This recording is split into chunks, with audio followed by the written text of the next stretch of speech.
So here on Kauai, we have about 10 years of my own experience of prescribing buprenorphine here. And I definitely, noted that when people transition from jail or from residential programs, virtually everyone had relapsed before they followed up with me. And now we have a selection of effective medication-assisted treatment options for different chemical dependency problems, opioids, alcohol, etc.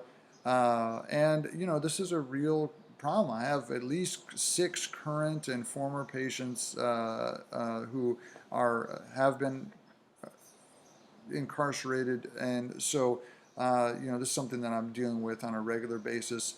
And as far as residential treatment programs go, the majority of treatment programs don't offer medication-assisted treatment, and just like jail, it sets people up for, after they're released from the program, relapsing, overdosing, and potentially dying.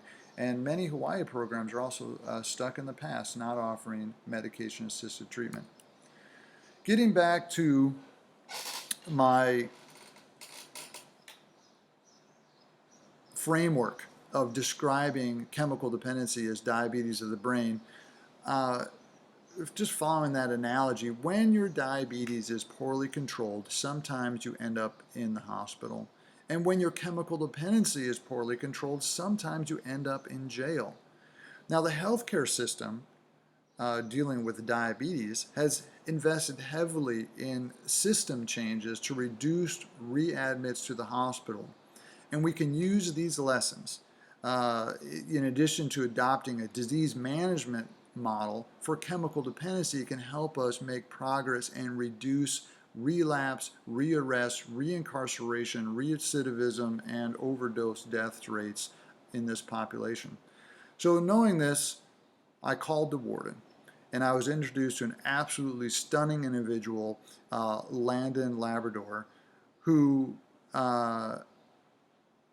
runs the healthcare services at Kauai County Correctional Center, and he was absolutely instrumental. And I gave him, as a human, 5 stars, and I give myself maybe 2 or 3 stars. He's an absolutely stunningly wonderful individual. So the current situation is the staff, including Landon, would do their best to continue buprenorphine, but oftentimes opioid-dependent inmates would run out of their prescription or not have it on them, and then the staff would treat the opioid withdrawal with their pre-existing protocols, and then weeks to months later inmates would be released, often to unfortunately be seen back. They would be rearrested, they'd relapse, etc. Alcohol withdrawal also treated based on protocols. Unfortunately for methamphetamine dependence, we have little to offer. And then we also noted that the staff there didn't have access to the prescription drug monitoring program to see what actually was being prescribed to people, so sometimes they would have unanticipated withdrawal from different pharmaceuticals, etc. KCCC unfortunately also suffers from overcrowding.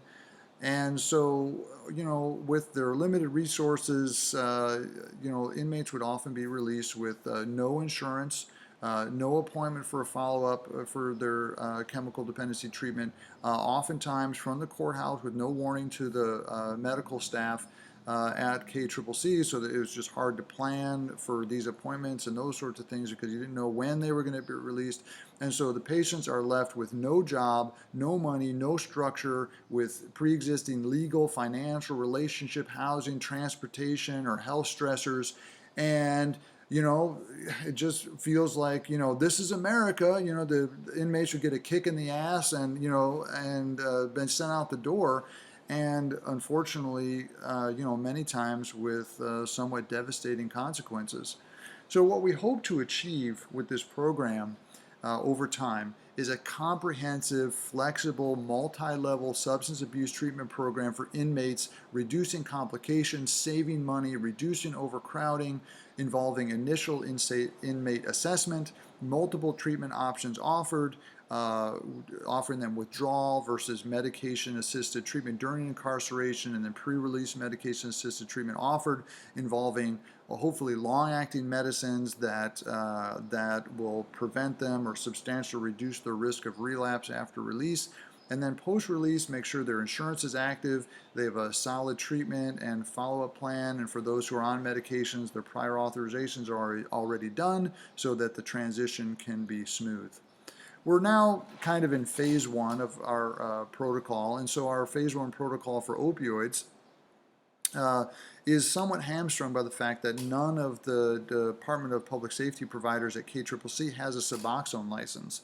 So inmates who come in short term who already have a buprenorphine, otherwise known as Suboxone prescription, they can continue it, and if we have enough time and their insurance is active, we can get a prior authorization, get a sub-blockade dose for them that they can get pre-release. Unfortunately, this is a very unlikely scenario because many times the inmates, by the time they're arrested, they have dropped out of the buprenorphine program that they're in, and this just is unlikely to occur. So most of the time, we're in this next bullet point. So longer term inmates and those not on buprenorphine currently will get meds for withdrawal, and then we'll give them a trial of the naltrexone oral to make sure that they tolerate it and that we're not having any trouble with that. And then at some later time, they'll get a pre-release dose of Vivitrol either the day that they get released or the day before. If we know, for sentence inmates, usually it's pretty well established when they get released. And then upon release, we'll make sure that their insurance is active, prior authorization is done for continuing whatever medicine they're on, the appointment is made for follow-up, etc. An ideal phase two would be to follow the NCCHC guidelines, and if you're interested in getting them, you can find them online. If you can't find them, email me. There's my work email address, and I'll send them to you. Inmates choose between certainly no treatment. They can do buprenorphine either sublingually or an injectable buprenorphine, or naltrexone, again, either oral or injected. Methadone, although the NCCHC guidelines recommend it, is complicated because there's no methadone clinic on Kauai, so it's difficult to have like a smooth transition when they have to go to a different island to get methadone. Obviously, oral versus injectable naltrexone buprenorphine is offered pre-release. Naltrexone for those who refuse every treatment, maybe give them a naltrexone injection to prevent overdose deaths after release, and then a potential phase three of really getting good housing, employment, and financial assistance after release, so some of the stresses are reduced and their likelihood to relapse is reduced. Phase one for alcohol, just like they're doing now, withdrawal symptoms are treated. Naltrexone oral is offered to make sure they tolerate it. Pre-release Vivitrol is offered, and then upon release, insurance, prior authorizations, etc. Phase two would be to include every evidence-based option, including those that are FDA approved and those that are not FDA approved but do have some good evidence behind them, including acamprosate and then naltrexone, which are both FDA approved, and then topiramate, baclofen, buprenorphine, gabapentin, etc., as those that are not FDA approved but do have some data behind them, and then again offering that kind of phase three support for housing, jobs, etc. Methamphetamines is currently kind of a bust. There's no FDA approved medications for methamphetamine dependence. There are two options that I use, two antidepressants, mirtazapine and buprenorphine, which seem to have some, I'm sorry, not buprenorphine, bupropion, also known as Wellbutrin. They seem to have some effect. Early studies in rats of new and old medicines are ongoing, including Chantix, which is used for nicotine dependence, and others. My personal phase two for methamphetamine is that somebody discovers something that really works, but giving people support for housing, jobs, etc., and the few medicines we have, as noted above, is the best that we have. Currently, we have noticed that there's some significant barriers to going from our kind of pilot phase 1 status into a more developed and comprehensive program that I noted as phase 2. So lack of funding and support from Department of Public Safety in Oahu, having the providers not have the buprenorphine licenses, etc. This is all stuff that kind of slows down progress.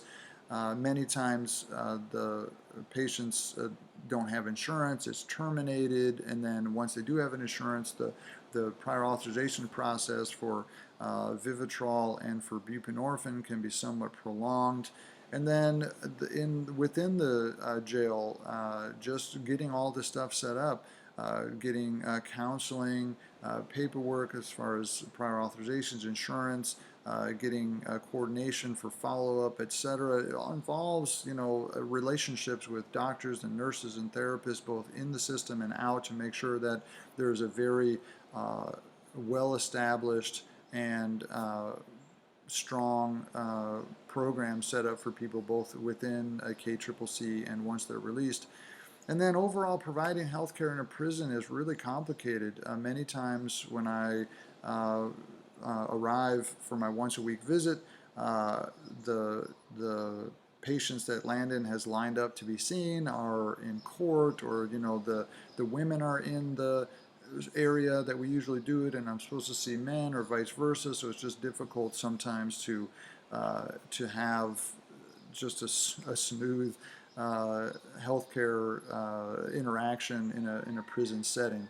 However, this is going to work. It absolutely has to work. We need some help from the governor's office, from providers here in the community to step up and to make sure that they're involved in the smooth transition. Thank you for your time.